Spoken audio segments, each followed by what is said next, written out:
Good morning and welcome to the Point. It is Monday, March 15th, 2021. Thank you to those of you joining us on the GBN Grenada Broadcasting Network's Facebook page. Happy to have the viewers back on the Grenada Broadcasting Network's YouTube channel, the website www.gbn.gd, GBN TV channel 7, 11 and 20. And good morning to the listeners of Classic 105.5, 105.9 and the viewers on GoToFet's Facebook page.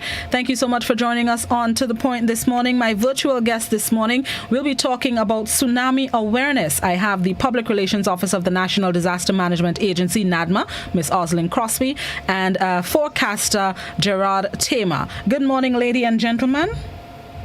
Good morning, Blossom. Thank you so much for having us. Thank you both for joining us. Happy to have you. So this morning we're talking tsunami awareness. And I think I'm assuming one of the comments that at least one person is making is tsunami in the Caribbean in Grenada. What are they really telling us? Why is it important that we are aware of what can happen specifically when it comes to tsunamis? Ooh, all right. So I think I get to start, Blossom. Yes. I believe so. Good morning again to all your listeners, and thank you so much for having us. Yes, tsunami awareness. And why are we doing this? So let me start from the top.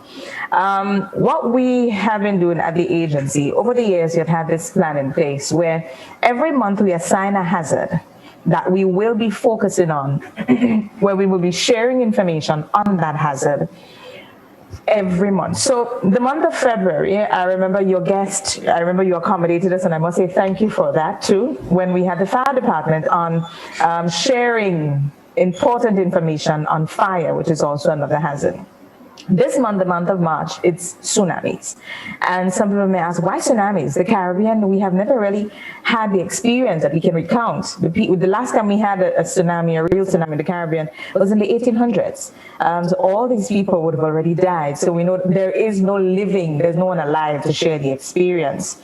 But what we are very mindful of, though, is that while nobody alive can recount an experience of a tsunami, it does not mean that it's far-fetched. It does not mean that it's impossible, and it does not mean that it cannot happen. The way things are going now, we have had a number of tremors. We know that one of the ways that tsunamis start is that of earthquakes. We live on an island. We have had our scares of earthquakes in the past. One of the biggest that we would have had was the 6.9 a couple of years ago. That was in 2008. That August time, I would never forget it because it's an experience. That's the closest I think we would have come to moving, and that was my biggest scare. Yes, I was at a high point, but I'm worrying, Lord, is it big enough to initiate one? And that is always the concern, because tsunamis, for example, like earthquakes, are very hard to predict. They just happen, and when they do, tsunamis come in less than no time. And as the agency responsible for disaster management, it is our job to ensure that you're prepared. And we don't only prepare you for the hurricanes that you have time to prepare for. We have to more so prepare you for the ones that we cannot predict, and those that the onset are very, very quickly. And of course, we know that it can have mass casualty when it would happen. So we are doing this to increase our awareness this 2021 on hazards, and also guided by the principles of comprehensive disaster management, ensuring that we cover all the hazards that have the potential to affect us at any time, and how can we prepare you? By ensuring you know what you need to do if a tsunami or when a tsunami were to occur. And a part of all of this, and the reason why we have Met on this morning, sharing this platform with me, the Met Office play a critical role in this. And Mr. Tamer is here to speak to the Met Office's role in all of this, Blossom. So I would just open up to Mr. Tamer now to explain what is the Met Office's role in all of this. Okay, thank you, Oslin. Good morning again to all the listeners of the network. Again, it's a pleasure for being here. Now, I guess a lot of people wondering, well, what does Met Office have to do with tsunami? We are trained in studies of the atmosphere. We are not oceanographers or seismologists or volcanologists or so forth. But in Grenada, the Met Office is what we call the local focal central warning point for tsunamis. And this came about uh, as a development of a movement. Now, over the last maybe 20 or so years, a lot of resources have been diverted into the whole tsunami sector in terms of education, research, awareness, and that's worldwide. I think if my memory serves me right, maybe the Indian tsunami of 2004 will have been part of the catalyst for that. And then we had another major one in Japan a few years later. So what has happened is that there was a whole new resurgence in the whole awareness of tsunami education, research, and the whole work. And what the powers that be did is that they invested millions of dollars into this whole new trust. And one of the most important things when it comes to tsunami and the whole awareness is information. No, tsunami is not like a storm or so. It's fast moving. It happens quickly. For most tropical cyclones, and so we have a day notice or 2 days notice, maybe more. Tsunami, it happens, and you can be affected in a matter of hours, depending on how far you are from the epicenter of the quake.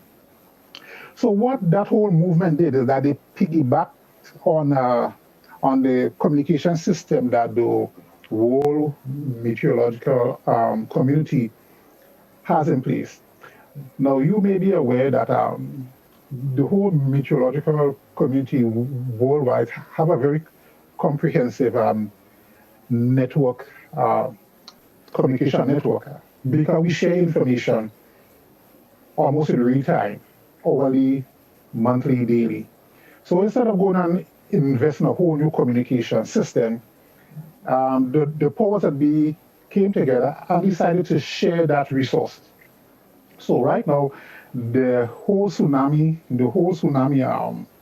community now uses the International Met Community's communication network to get the message across.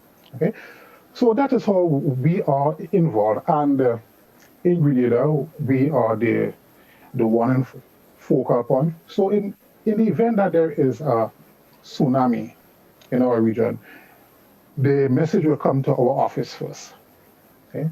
And then we would contact the relevant authorities. There's a protocol in place, and we will contact the relevant authorities, and then they do their part, the disaster management part of it. So that's how the Met Office got involved. As I can say, again, one might be asking why we involved because of the two different areas of study. It's just a matter of cooperating and using available resources. Okay? And whenever the needs be for the dissemination of tsunami type messages, as I said, there is a protocol in place in Grenada. We have MAGMA as the disaster managers. Okay, so they are one of our first contacts. We have a whole list of contacts. In our office, we get tsunami messages on about 4 different systems that we have up and running. Our office is 24-hour man. So again, that was another plus. Okay? So there is always the chance of missing critical information is almost zero. Okay? So we have the resources, and that is how we got involved. And it's not only Med Grenada, but Med generally, especially in the Caribbean and the third world, and in places that don't have a specified tsunami center, okay, which trains tsunami experts and so. So the Med community is a catalyst. How equipped is the Met Office to handle the communication aspect of this process in real time? Because I know this has to be one of the concerns for members of the public with how long the information can take to reach members of the public to give us enough time to respond and to act. How equipped is the Met Office to respond or to get it and share it in real time? Oh, well, as I would say, as quick as is humanly possible. By the time a message comes in on any one of our systems, actually, and I must say, all systems are working, and as could imagine, the system, you will have the same message coming in on more than one system at a time. Okay? So all what's needed is basically a phone call to the relevant authorities, police, to NAGMA, okay? By sharing the information that has been given. Of course, calling is the quickest way of doing it, and then we follow up with the emails and the fax, whatever, to give them all the other supplementary information. But it's almost as real time as we could get.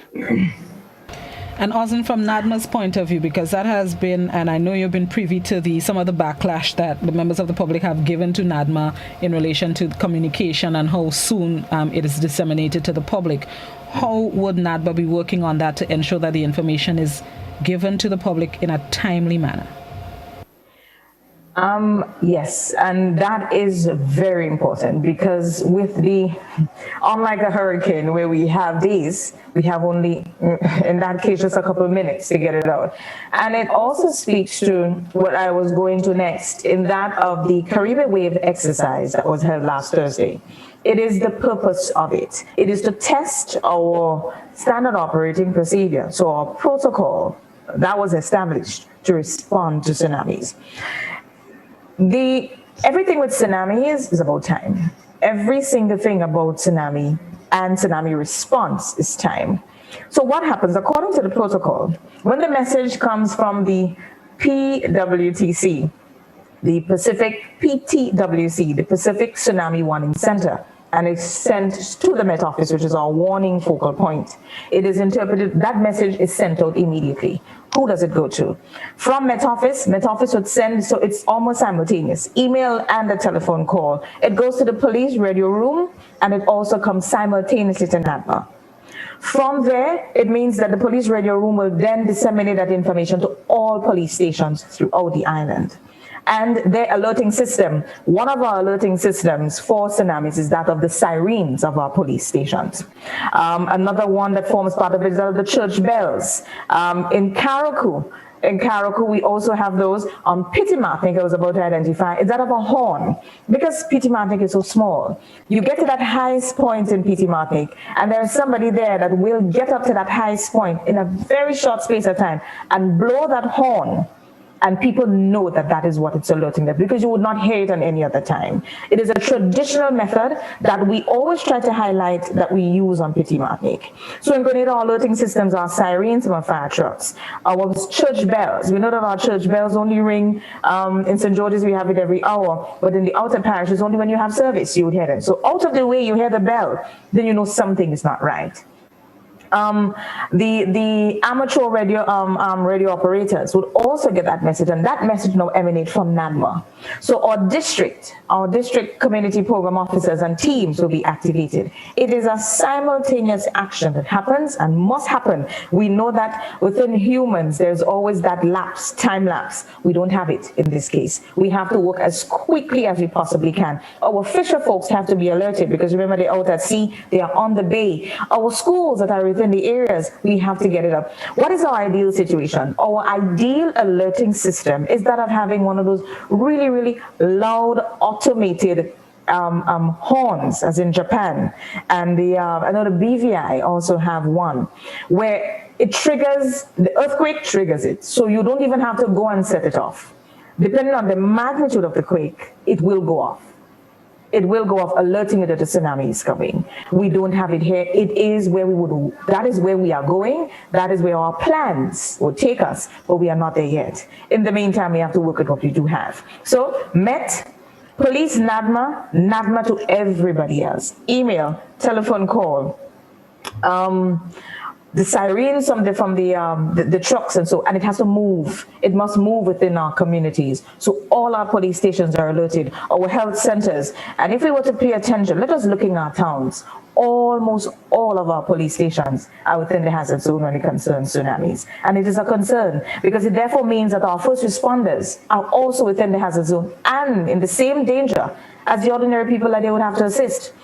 In that case, it means that sometimes in the case of hurricanes, we say that we encourage people to move from your home, evacuate. Don't stay at home, because of course it means that an officer would now need to risk their life to help you.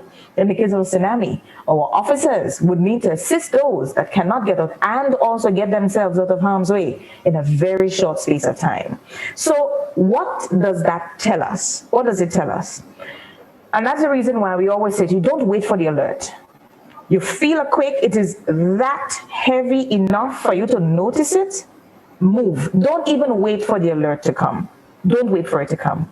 We are normally taught here in the School of Thought here in NADMO, in disaster management, is that a 7.0, 7 magnitude on the Richter scale, and more, 7.0 and more magnitude, strength of earthquake can initiate an earthquake. It can initiate a tsunami, sorry.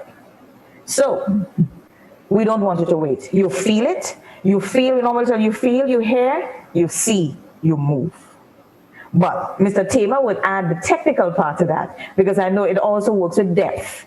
If it is a very shallow one, then it is possible. But we don't want you to determine whether or not it is shallow or not. We want you to move, because you may not have the time. The alerting system may not even kick in before it happens. So in that case, do what would ensure that you're safe first. Don't wait for us to tell you to move. Move. You're on the beach, you feel it, get away from the water. It is a concern. The sea is going to recede, and don't look at tsunamis the way we see them on the movies, where you get this huge wave that's coming. It is going to start off, but it will get bigger.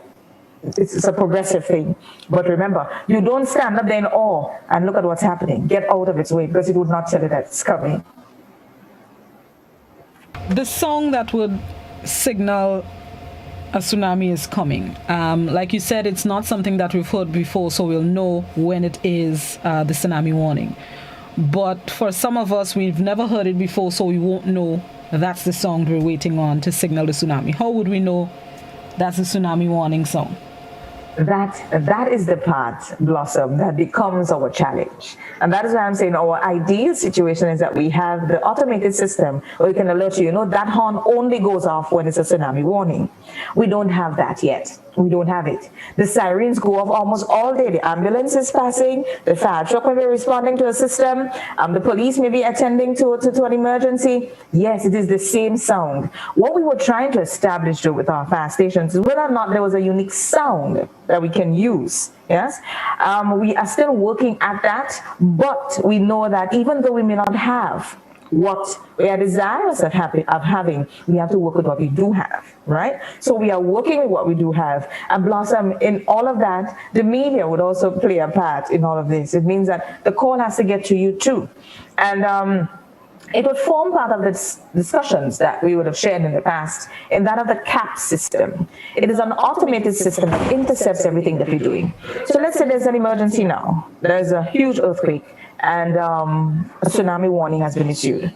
We can be here now speaking, and with the use of the CAP system, it would intercept all that we're doing here now, and it would send out a warning that we are under tsunami alert, move.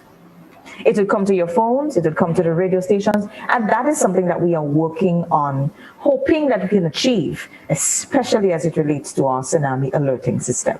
We are not there yet. So we're still working with just our sirens, the phone calls, the bells, PT Martinique, our horns.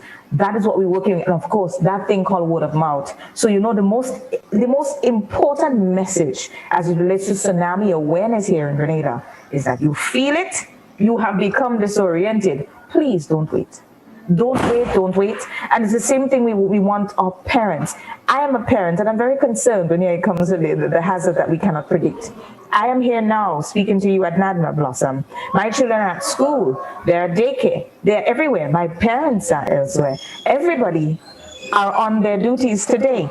You're here, your husband is also your mother. What should you do? The earthquake, we know what we tell them, drop and hold, drop, cover, hold. That's the earthquake. In the tsunami, it means that you're responding to two hazards in a very short space of time. So when they drop, cover, and hold, then it means that if the school is within a hazard zone, that they would need to move to higher ground. Where do they go? We wanted to start the conversation. And I really want to emphasize on this, because we know that anytime we start going home to family, it becomes closer to us. It is when we become more concerned. Speak to them. Ask, what do you think is... where do you think you should go if there is a tsunami?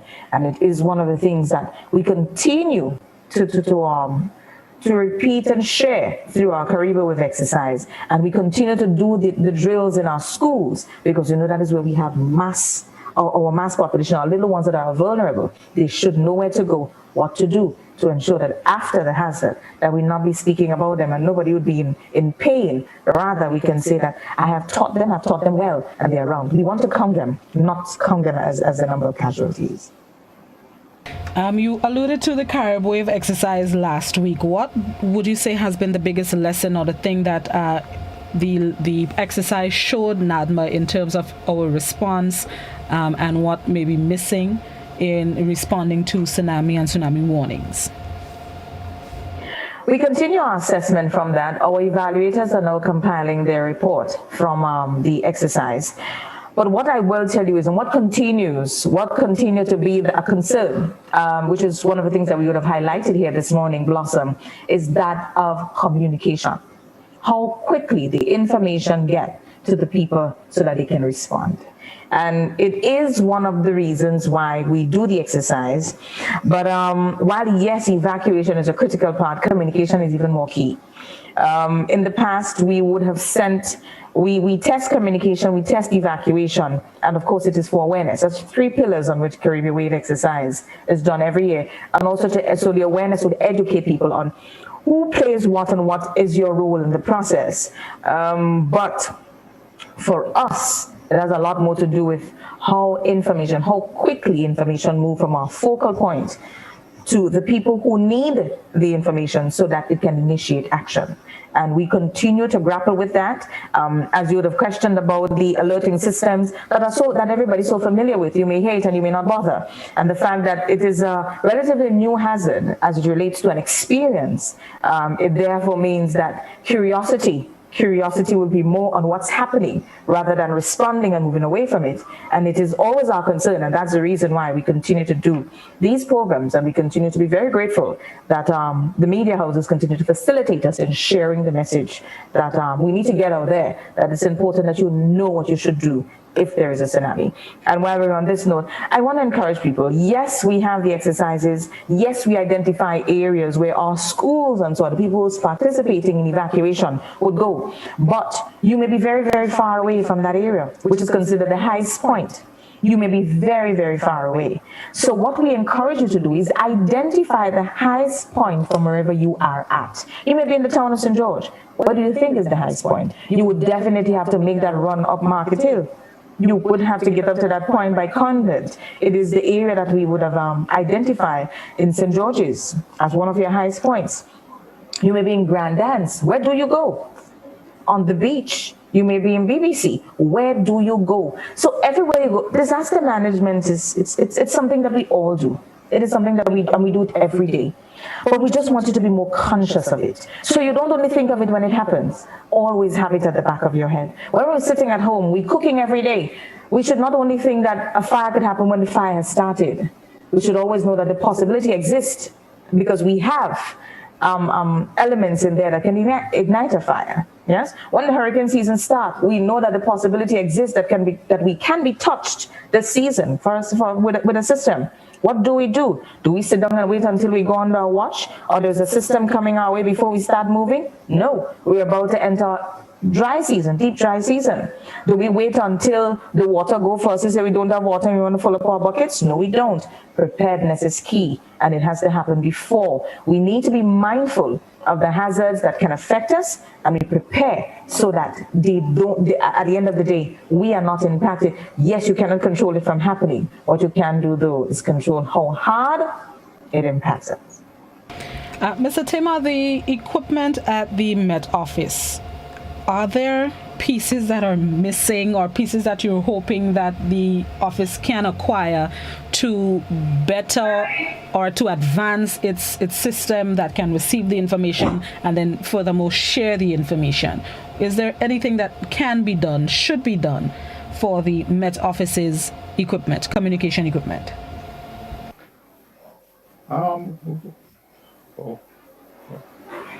Yes, awesome. One thing is we could have probably direct satellite link to the one center, But again, that is a little bit beyond our national control. Okay? That will be the safest and fastest way of getting the information. Okay, but as for now, we have just our regular telecommunication systems, and they work well because I must say here also once a month it is tested. It is tested once a month. Okay, there is a monthly fake message, test message that comes from the Tsunami Warning Center, the Pacific Tsunami Warning Center, which is the Tsunami Watch Agency. Okay? So we check it. We check the time it arrives. Okay? So we know things are working, and of course, they know the various mediums we have to receive it. So if we do not, perchance, receive the message on one of those systems, then we will notify them, look, we haven't received it on system A, system B, system C, whatever. But the systems are working, they are tested monthly. What about the relationship or the communication with regional, maybe not Met offices alone, but the regional system, communication system? For instance, if it's, I would assume if it's a direct impact or the tsunami is in direct our path, we would get the communication. But let's say it's coming from the north and the information has to go directly to St. Kitts. Is it that the information goes to everybody with concentration on St. Kitts, or St. Kitts passes it down to the other islands? No, the information goes, okay, let me explain a little further.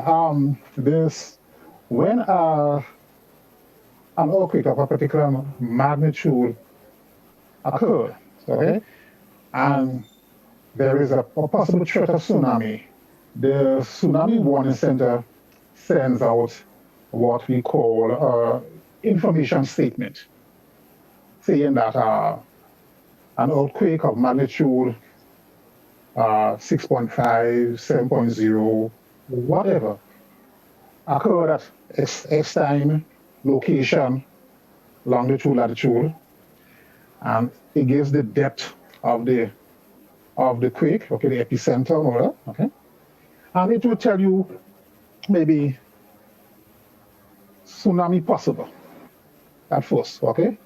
No, that is the first thing. So the first thing you have to do, as well, like in our case, and what every island will do, is that you first have to see how close you are to that epicenter, because that is one of the crucial things you need. Your proximity to the epicenter. That has a lot of bearing on your response time, and if there is a tsunami, what could be the effect on your island. Okay? So it goes through, it lists a number of places that if there is a possible tsunami that could be affected. Okay? So as time goes on, they would release an update. Okay? Now they will tell you tsunami again occurred X time. They'll keep that current and relevant. If there's any update to the initial information in terms of strength, or if they have pinpointed the center a little bit more accurately or whatever, they will update that. Okay? And if you're in a region where there is no tsunami threat, so then we will say your alert level is green, and that is one of the things we have in place in Grenada, a color-coded alert system. Okay? So as time goes on, you will get another message indicating again the same parameters, what the location is, whatever location and so forth, and then it will give you an update of what is happening with the system. So we may then go to what we call a watch, because the first thing we did was give you a bulletin of what happened. Okay. Now we're starting to look at causes and effect on and possible interaction with islands and disaster management, starting out to get interested and see what's happening. And we move into what we call the yellow phase of alert. Okay, when it is said that an earthquake has occurred, tsunami waves have been generated, okay, but for your location, the powers that be are still monitoring it. Okay? So it's quite possible that you could be affected. Okay? So you have a green, sorry, that's our yellow stage of alert. So that means now, here you have to be ready on your P's and Q's, because the next thing that could happen is that it could either tell you, well, no threat, or they could escalate the conditions. Okay? So once it is not 3 hours away, but the tsunami has occurred, okay, you are in a wait and see mode. So while the experts are evaluating the conditions, so we are now in our yellow alert phase. Okay? And of course, remember, all of this information is constantly being shared as they come in, So the various respondents, the local respondents, NAGMA, the police, and so they have their protocols in place of what to do for each stage and whatever. Yeah? Yeah? Now, from that, we go to what we call the yellow phase, the orange phase, okay? Where the earthquake has occurred, tsunami waves have been generated, okay?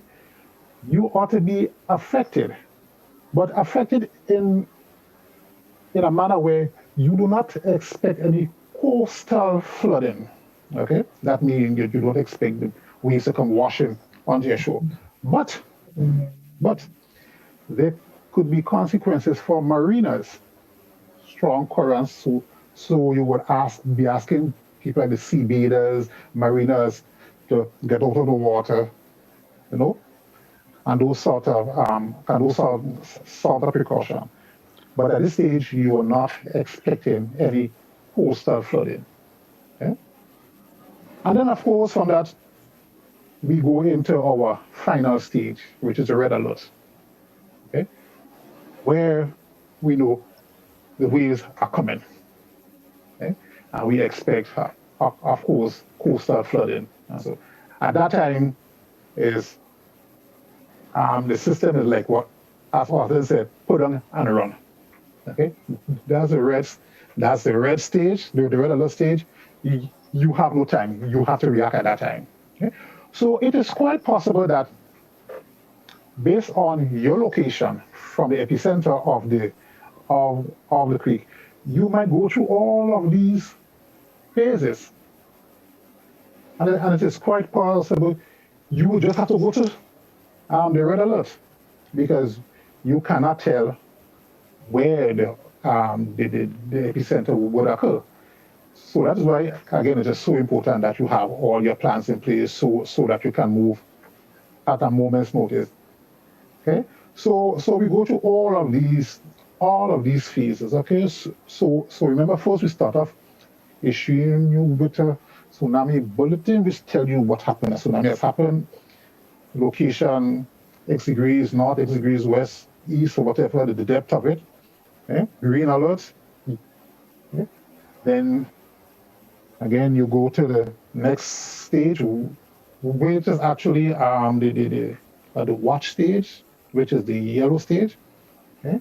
Telling you, okay, yes, it has happened, okay, but like no threat at the moment. Okay? Okay? We are monitoring it. Then you go to the advisory stage, which is the orange stage, where it is telling you, yes, it has happened, we would be affected, but the effect would be mostly marine interests, okay? Beachgoers, mariners, etc. We don't expect any coastal intrusion by the waves. And then after that comes the red alert, the warning, which means you have no time, just react. But there's also, I must say also that to come up with all of these different stages of warning and so forth, a lot of consideration have to be given to different parameters of the creek. Now, generally, commonly, a tsunami is caused by an earthquake. Okay, but you can also have something like a underwater volcano explosion, okay, or maybe a landslide, underwater landslide. Anything that causes a significant displacement of water triggers a tsunami. Earthquake is just the most common one. So we have to look at different things. The depth of the earthquake, for example, the epicenter, okay, how deep it is. Right? Now, generally, if it's deep like 100 kilometers or so, it may not affect you, or it may not trigger a tsunami, okay, in one location. Okay? But if that epicenter is closer to our island, then we will have to be thinking differently. So first of all, distance from the epicenter is the key. The depth of the arm, the depth of the creek is also one of the other important things. Okay. Then we have to look at the whole issue of the and the shape of the seafloor and all of those things. Okay? Then the size of the wave generated. Okay? Now, if we have heavy waves generated, let's say, and our epicenter is a few thousand miles away from us, okay? The question is, by the time the waves get to our location, would it be a threat? It might have lost a lot of its energy. Okay?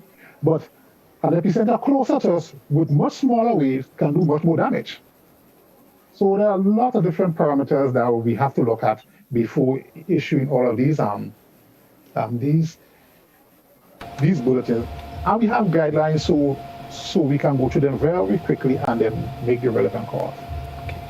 On that note, let's take a break and then we're going to come back and continue the discussion. We're talking tsunami awareness on this morning's To The Point. We'll be right back.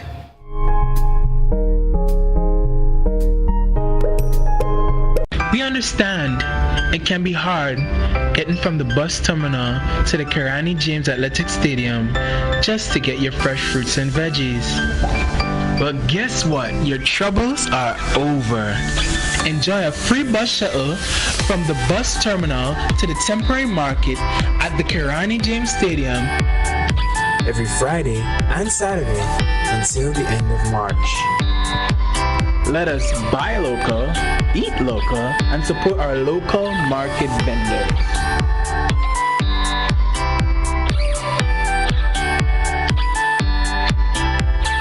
Greetings. This is Eugene Gattuso, and I'm inviting you to join me every Saturday morning from 10 to 12 on K105 starting March 20th as we bring you the brand new program Grenada's Music to the World. We'll be featuring music from all genres by Grenadian artists at home and abroad. If you're a Grenadian artist and would like to get your music featured on the program, please send it to grenadasmusictotheworld@gmail.com. Celebrating our own Saturday mornings 10 to 12 Classic Radio beginning March 20th. See you then.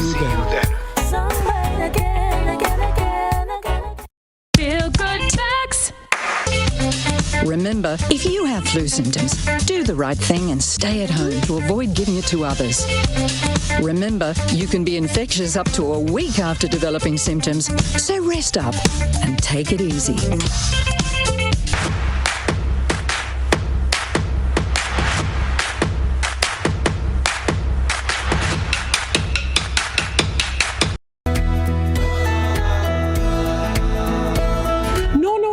That's not how you cross the pedestrian crossing. Really? One day I just woke up and I saw pedestrian crosswalks on the road.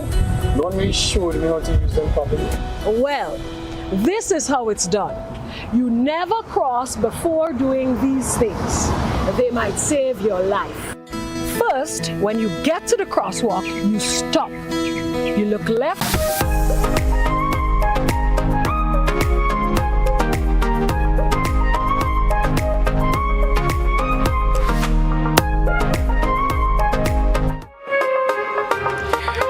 Welcome back to The Point. We're speaking with Public Relations Officer of NADMA, Oslin Crosby, and forecaster Gerard Tamer. It's at this point in the program we're going to welcome our questions from our viewers and listeners. The landline number 435-2041. That's also WhatsApp. Please, only written messages on WhatsApp. And you can also post your comments, questions, queries, concerns on the GBN, Grenada Broadcasting Network's Facebook page and the Grenada Broadcasting Network's YouTube channel. In the interest of time, callers, if we can please keep our questions to, let's say, a minute or less. That would ensure that we get to as much questions as possible. Good morning, caller. Good morning, caller. Good morning, greetings. This is Zuma. Yes, of course, I keep things on track, you know. Listen, I have an observation and two questions. The observations that follow to your guests, particularly your female guests. Be absolutely careful with the use of would have plus the past participle, because I sat right there, heard you enunciate a range of things that your organization did. But then you came back and told us that you would have done it.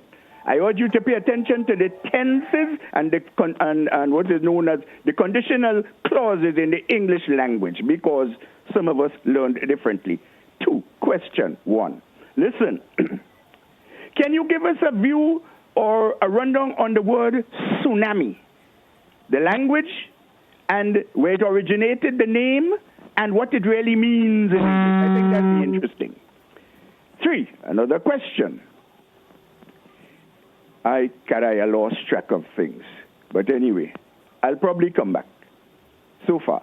Okay. Bye. No problem. Thank you, Citizen Rolo. Lady, gentleman. The word tsunami, it's tense and so on. Not tense. It's meaning and so on. Okay, well, allow me to read a definition that is in our national documents. Tsunami, which means harbor wave, also known as seismic sea waves, mistakenly called tidal waves. This is a series of potentially enormous waves created by an underwater disturbance, such as an earthquake, landslide, and volcanic eruption, or a meteorite. Earthquakes induce movement on the seafloor, most often generating tsunamis.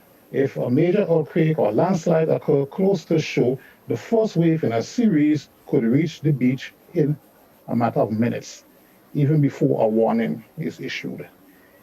Areas are at greatest risk if they are less than 100 feet above sea level and within 1 mile of the shoreline. Okay, somebody on YouTube is saying and asking, Grenada is under sea level. Where are you asking people to go in order to be safe? The highest point above sea level in Grenada, well, the highest drivable point is 1910 in Granatang. Do you have suggestions as to where folks can go? Because pointing out 1910 for people who live in St. Patrick and Grand Nance, 1910 is not possible. And even if everybody could get to 1910 can't hold 110,000 jobs. So do you have suggestions or high points in various communities that people can seek refuge from a tsunami? Yes, there are different areas. And Blossom, before I answer that question, thank you very much, Mr. Rulu, for the observation. Read the question on the high points. Different, and that's the reason why we keep saying that while, yes, we have identified in the different areas where we exercise, we would identify high points, or we consider to be muster points or safe zones. For example, in St. Patrick, where we have implemented the Tsunami Ready project and is certified. Moncraven, up on top of the hill in Moncraven, is our muster point, a safe zone for the people within the Fur area. In the Mount Rodney area, which is lower down, we have identified the Mount Alexander up on the top. That's going back now, if you go back to Prospect area and the Darby area. That is another place that was identified, that is identified as a safe zone. McDonald's College School, up on top of the hill there by the cemetery, is another high point that you can use. That's for St. Patrick. That's some of the areas that we have identified. For example, the Bathway area, up on top of the hill, moving closer now to River Sally, is another area, high point, that we have identified from a hazard zone that people can go to. What are some of the other areas that we have in St. Patrick that we would have identified? So you would see the signs in the areas that we would have identified. That's the areas that we have already identified. The map also shows you where they are. But that is what I'm remembering off my head for St. Patrick. The other areas, the only other area we have that is certified is that of Carriacou. Carriacou also have theirs. Petit Martinique, it is the, I cannot remember the name of the hill, but it is the highest point on that Ward Island where the horn is blown. You go up on top there, and it is also one of your highest points.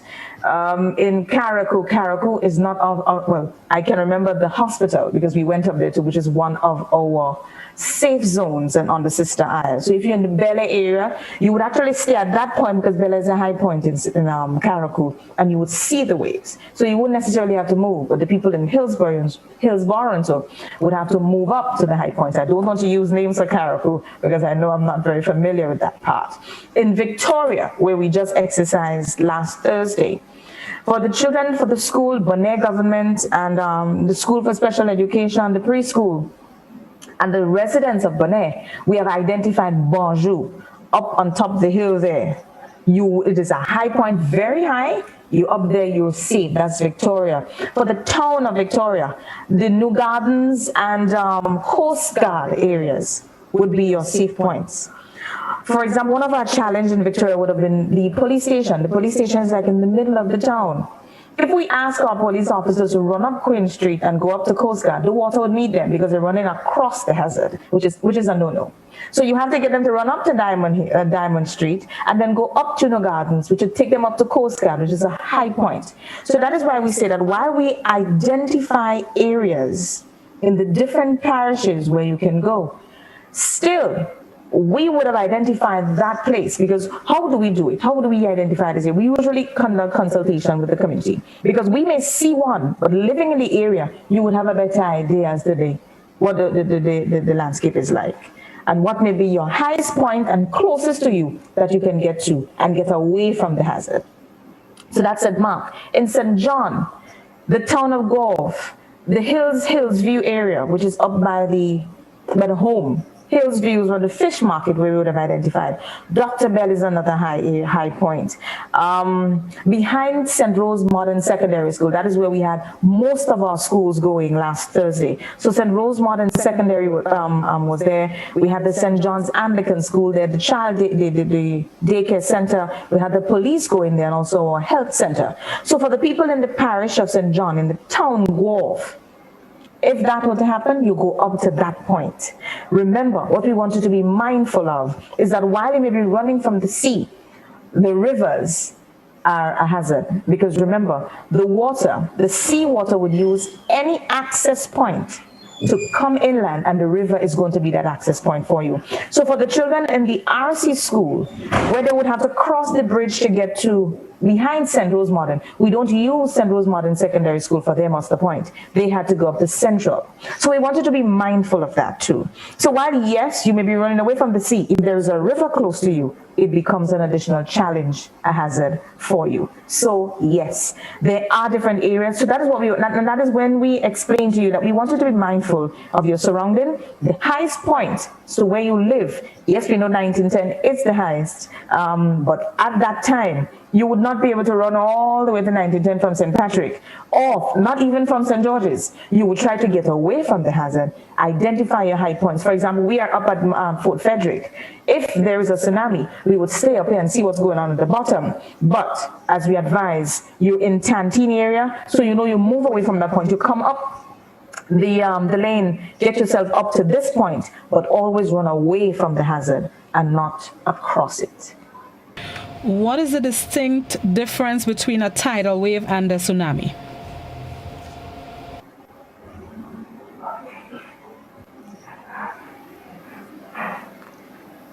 I am not too sure.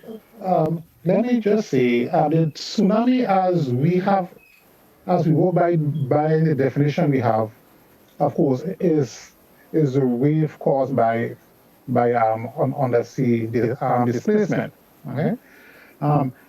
Tidal wave. Growing up, I knew this term tidal wave, and I guess as many things it would have been a wrong technical definition. So I cannot say exactly what is the true definition of a tidal wave, okay?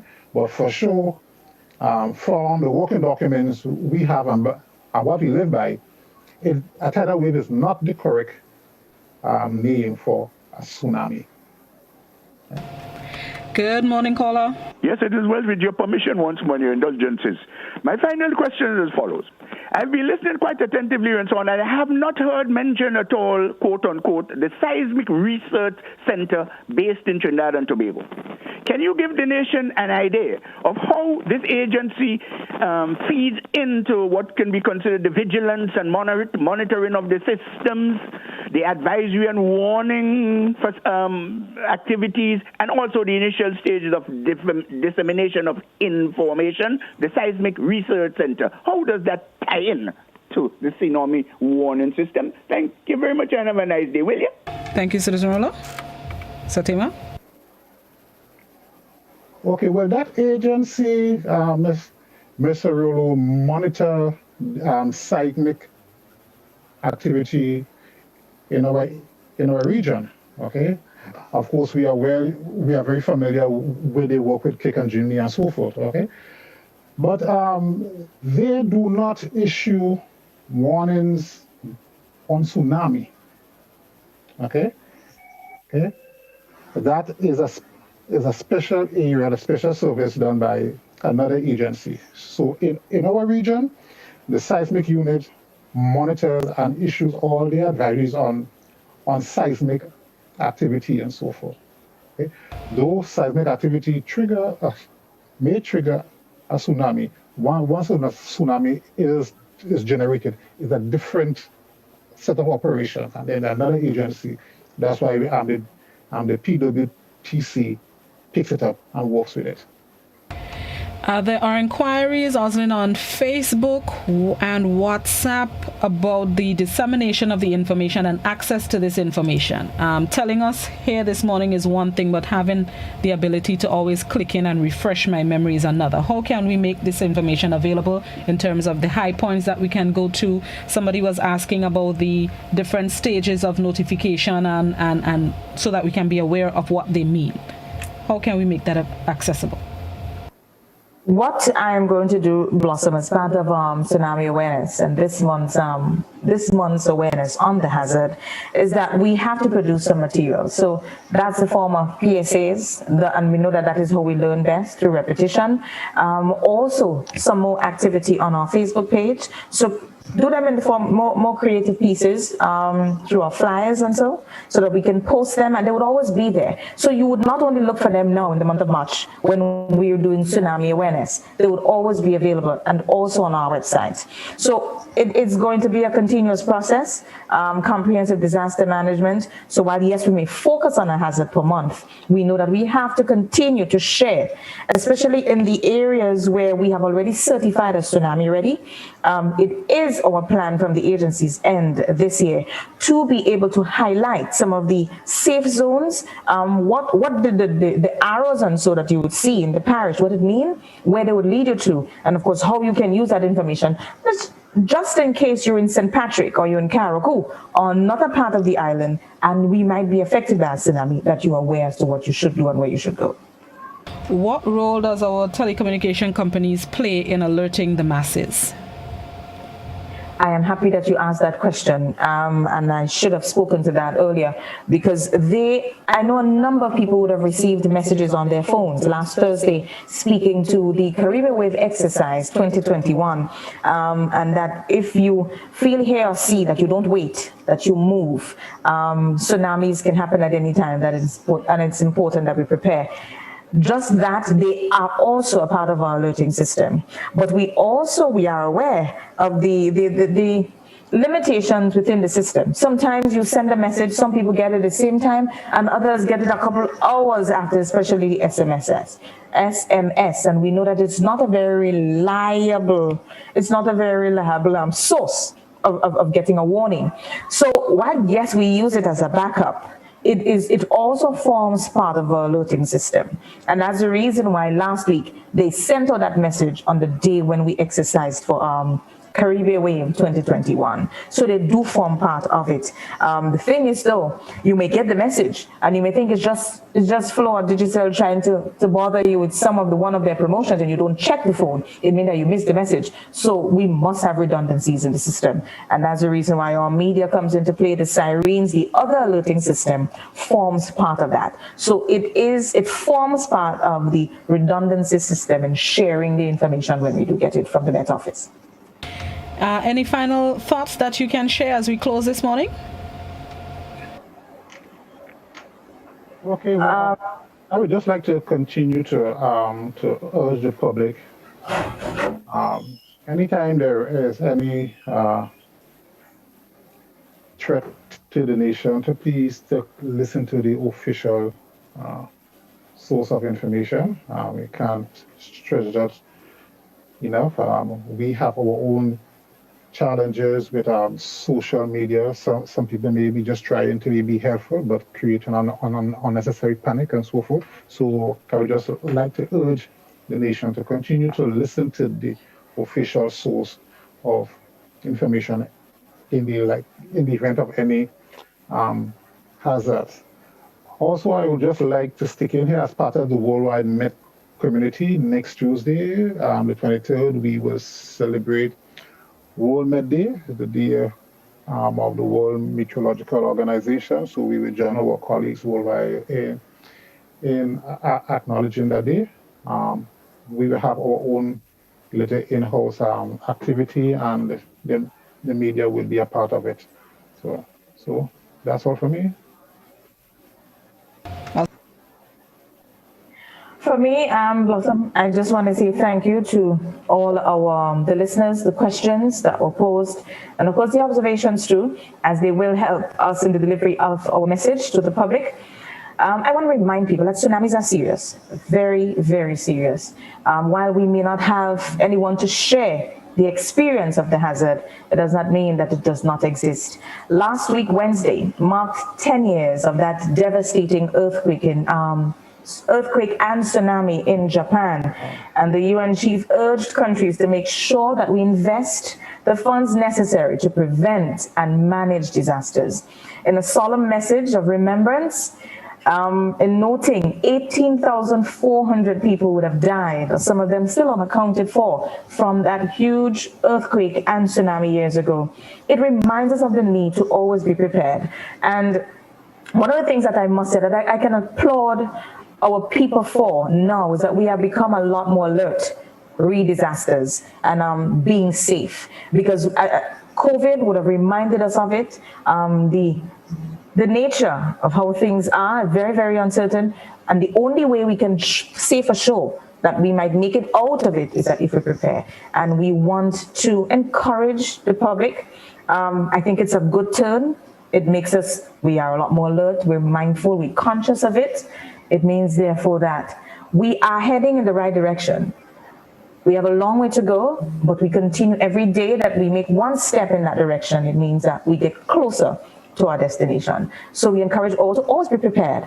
Remember, tsunamis we may not get the alert, but you see, you hear, you feel, you run. You don't wait, you run. Speak to the little ones. Reinforce the points that you hear, the things that you know, the things that you may not be sure on your callers. We'll be sure to clear it up for you. But we want to ensure that after they do impact us, that we can count everyone here and none outnumbered with the casualties. So again, thank you so much, Blossom. Let us be mindful that the hazard is there, but let us identify our high points around our area. If you're not sure, you can call us. Maybe you're not sure on the height. We can help there, but we must build awareness as it forms part of building that culture of prevention here in Grenada. Thank you so Blossom, much. again. Thank you, Ms. Crosby. Thank you, Mr. Tema. Enjoy the rest of your Monday, and Osin will speak again soon. Yes, we will. All right. Have a good day. Public Relations Officer of NADMA, Oslin Crosby, and forecaster Gerard Tema, aka Jerry Tema. We thank them both for being our guests this morning, and thank you, our viewers and listeners, for tuning into To The Point this morning. Making way for the mid-morning buzz, which will be hosted by the man JC, Joseph Kador. I'll be back tomorrow morning, God willing. Have yourselves a safe and productive Monday. Bye-bye.